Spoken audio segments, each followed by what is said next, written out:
मंडळी, देशाला स्वातंत्र्य मिळून 77 वर्ष व्हायला आली असली तरी पालघर जिल्ह्यात अजूनही मूलभूत सोयीसुविधांचा बोजवारा उडाल्याचं पाहायला मिळतंय। ओसंडून वाहणाऱ्या नदीवर पूल नाही, त्यामुळे नदीतून प्रवास करण्यासाठी असलेला धोकादायक लाकडी तराफाही वाढलेल्या प्रवाहात बंद करण्यात आला आणि त्याचा थेट परिणाम हा विद्यार्थ्यांच्या शिक्षणावर झाल्याचं पाहायला मिळतंय। डहाणूच्या कोसेसरी भोवाडी येथे सूर्या नदीतून प्रवासासाठी असलेला लाकडी तराफा नदीच्या वाढलेल्या प्रवाहामुळे सध्या बंद करण्यात आलाय। त्यामुळे या परिसरातील अनेक विद्यार्थ्यांना गेल्या आठवड्याभरापासून शाळेत जाता येत नाहीये।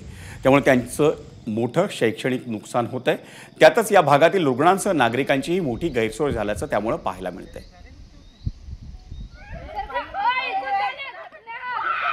कोशेश्रीसाठी जो अप्रोच रस्ता आहे तो आहे अस्तित्वात आहे, पण त्यांना विक्रमगड मार्गे नजीकचा जो मार्ग आहे तो सूर्या नदीवरून जावं लागतं।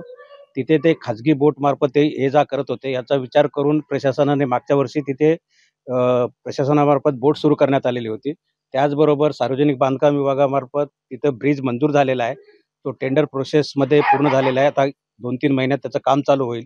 पण तोपर्यंत जर आता जो बोट दिलेली आहे ती बोट पुन्हा नव्याने चालू करण्यात येईल। एबीपी माझा, उघडा डोळे बघा नीट।